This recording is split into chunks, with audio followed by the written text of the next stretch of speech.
Good morning or good afternoon, wherever you may be, or good evening or good night. This is Jen at JensArtyInclinations, a place to create, share and play. Junk journaling is like a creative practice in all of our art, and it's a great place to also display all of our art. So I thought, what a fun, easy, beginner-friendly way to do creative exercises, improve our artistic confidence, and, refine your personal style, or find it if you haven't found it already. So I hope you'll join me and, we'll just play about weekly-ish. Hello everyone. Today I'm doing some little mini books. They're so easy to do, and all I'm using is index cards as the cover that, I just put some splotches over, and I just put some plain coffee dyed pages in the middle. But these are really great if you want to have a little project. See that one? I just actually ran it up the sewing machine to sew the pages in. So that's probably the quickest and easiest way. But these are fantastic. They give you a little place that you can play with. They give you little things that you can give away to people to pop in their handbags or their top pocket. And they've got that nice personal touch. So we're going to make 2 more of these. That's my prototype. Do you remember we did the split pins with the little butterflies and things? So I'm using them on the front, some ribbon for the spine. I've cut to size some little end papers and covers. There are my index cards and they're going to be the covers, and just some papers. What I'm using these for are the inside end papers, just book page, because I love book page and it makes such a nice finish. So I'm just cutting that down to size for the inside front and the inside back, and I'm just getting really lazy here and inking up the masking tape before I peel it off. So now all I'm doing is just decorating the little cover that I'll put on, and I'm popping my split pin through before I stick it down onto the front. Then that way the back of the split pin is covered. So nice. And the nice thing about the split pins is they don't add a lot of thickness. They don't add a lot of bulk, and they're very nice and secure. So all I've done is I've inked around the edges of the book page, and that's just a little scrap of scrapbook paper that I had, and a little piece of just plain sari silk, just undyed sari silk, and popping through my split pin. I, should have used an awl or something, but I just used my scissors to make a hole. But do be careful if you're going to do that. So for the cover, all I'm doing is I'm just folding these little index cards in half. The cool thing about these is I splished and sploshed some ink over them, and I didn't like how it looked. I was going to use them as journal cards. Didn't like how it looked, and so now really I'm covering them up. But the effect that I splished and sploshed, that's just going to seep through on the edge, so that's kind of cool. Now on this one, I've just got some little edges of sari silk ribbons and things, and all I'm doing is I'm doing massively wonky sewing. So I'm really wiggling it about as I'm sewing it through. So that actually gives it a little bit more strength, and I don't have to worry about staying straight. It's like a bit of a pattern, like a bit of a tree pattern on it. So yeah, nothing difficult about that. I have 2 different coloured, threads, cotton. I have 2 different colours on the top and on the bobbin. So I'm doing those little wonky lines on both sides, so I get that mix of colours, and then I don't have to worry about changing my bobbins, and I still get that contrast. Alrighty, so now I'm just sticking down the the back. Yeah, what did I say before? I said I was using them on the inside. No, I'm using my book pages on the outside and my little cut down scrap papers on the inside. They were like the offcuts that I had from the previous project. La la la la la la la. All right, so there's my first little cover. Now you can obviously pop the inside in. These are little light cardstock, so they work really nicely as little pockets if you want a little pocket on the inside, or full pages as I'm going to do. Here I'm popping down my masking tape, and I'm still going to get a little bit of that sewing through on the inside. So, that's nice too. Going to just grunge it up with a bit of ink, and then all I do is I just glue down my end papers. I always forget that term, end papers, because they're at the end of the book on the inside, in the front and in the back, and, wiggle it all about and stuff. Alrighty. Who knows what I'm talking about? Okay, so popping them in, and then just make sure that you really burnish it down, because you want a nice, a nice seal. So I'm just spreading my glue right out to the edges of the paper. So that, folks, is my cover. Really, you don't even need to do the little pages. You could do a little doodle on the front. You could just cover it in a fabric that you like, or a picture. So, you really don't need to go to this length. They're just little books that just have a few pages in them, just for really simple notes.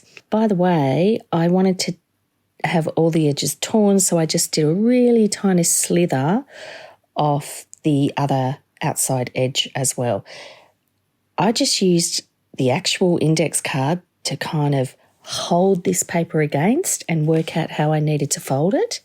And the last one was a little bit too long, and I thought, oh, well, perfect. It can be a pocket page. You notice in my prototype, I didn't actually tear them down in a full half. I left some as full so that I could do a little flip out page inside. It's a good way to actually have a little play with how you like to put your pages in your books. And you don't have to just use plain paper. You could use whatever you've got, some other little book pages, some lovely paper. You might have some old ledger paper. You might have, I've found, a lovely old manual on how to look after a particular breed of dog, and it's all typed, hand typed, which is beautiful. Some old Costetner pages. My mum used to put things through on the old Costetner. Just awesome. All right, now, this one, instead of running it up the sewing machine, all I'm doing is putting through 2 threads. You saw I just put 2 little hole punches in, and I'm just tying it through. I'm not even doing a pamphlet stitch. I've just done 2 holes through the pages, and now I'm popping it through the cover, and I'm just tying a bow on the outside. Now you can use a little bit of glue before once you do your knot, pop a little dollop of glue and then tie your bow, and you'll find it'll stay there quite nicely. I, haven't done anything fancy. I've just popped my bow on, and then that's the binding. So how easy is that? There's a little book, and it all, just with the coffee dyed paper, it's got the little pockets on the inside. So there you go. That's number 2. Alrighty, for the third one, I thought I'd do just another slight variation again, because as you do them, you always work out a little bit of a better way as you go through. This time, for extra durability, I've put the masking tape and I've wrapped it all around the card. And again, I've got this sari silk that I'm wrapping all the way around, as well as then popping this time a little bit of pink sari ribbon, some binding ribbon on the edge. So yeah, that's fun. And that just kind of goes with the actual index card was like a pale pink, and I splooshed some other inks over it, but they're that dusky purple pink that just lifts some of that into, the colour range as well. Now, I'm not too worried about, how this is going to sit, or, gluing it down to really make sure it's fixing. I'm just putting enough glue there just to hold it in place, so that then I can take it over to my sewing machine and do more squiggly sewing lines on this one too. And then that way I have them on the inside and on the outside. So just wrapping that around, and I'll just trim it down just so that there's not too much bulk. So I'll just have a really slight overlap, nothing too long. Just popping a little bit of extra glue to hold that down. And that's probably more than I need since I'm actually sewing it. So in just any moment, I'm going to magically go away and sew it in about half a second. Well, that's what it'll seem like to you, you know, the magic of film and everything. So you can see how much extra strength there is in that particular spine with the masking tape and the full wraparound. It does thicken it up a little bit, but in a book this size, that's not really an issue. And it also, it gives it a bit more pliability as well. So when you're actually putting your pieces through, that does make it easier. All right, this time I decided I'd use fabric underneath my little what do you call them? Brad clips, split pins. We call them split pins here, and I believe overseas they call them brad pins, maybe in America. So yeah, it's always interesting to hear what we all call our supplies. Like another one I've learned is serviettes and napkins. So we call them serviettes, and overseas they're napkins.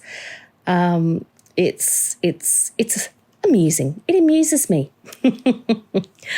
Alrighty, so popping the split pin through. Now, this is another slight adjustment. I've popped the split pin, say that 10 times quickly, a little bit closer off the centre, because once I actually put my first one down, I noticed it sort of didn't sit quite in the centre of the page, and so I felt on my next one I'd just move where I popped the pin through. You might see it once you see them all together at the end. Alrighty. So again, this here you can actually see the back of the little cover piece that I've done and how the split pin just kind of hides itself in there once you glue it in. And yeah, it's surprisingly flat. So this actually would be thin enough to pop in a pocket in one of your journals. I'd love to see what you play with some little mini books. This was a great way to use up some index cards that, as I said, I just didn't like how they turned out, what I originally did them for, and then they ended up to be, you know, the perfect strength for a little pocket notebook. And it's so cute. And it's so little that I could actually have a little play of doing a different kind of pocket or a different kind of little mini journal card, or, you know, do little tests of different things. And it's so little that, you know, it wouldn't feel so overwhelming. You know how sometimes when you're in your big journals, you got this big blank page and you're not quite sure, which is another thing creatively that I really love about junk journals. So I really like that when we use all the different pages in books, even just coffee dyed paper, it helps inspire you for what you're putting it in, for what you're going to put into those pages. They kind of help you. They give you little prompts. Now for this one, I actually am squaring off my pages. I thought a mini journal, what better way to show you how to actually get nice neat edges.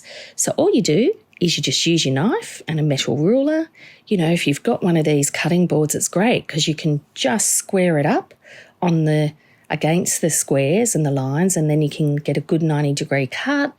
You can also get little 90-degree rulers from the hardware store that are really cheap. And my son loves to pull them apart, so I never have them available. But then you get really clean edges. So I just wanted to show you that so that, you know, you could see that too.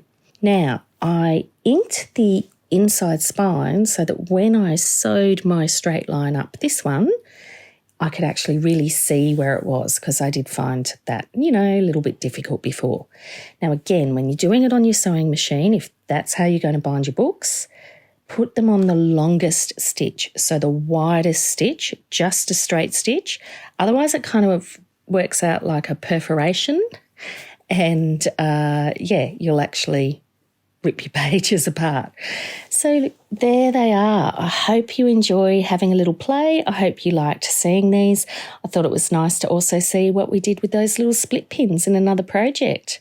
Take care, everyone. I'd love it if you could leave me a comment below. Hit the like button if you enjoyed what you saw today. And of course, please subscribe if you haven't already. I will see you next time. And in the meantime, keep creating. Enjoy.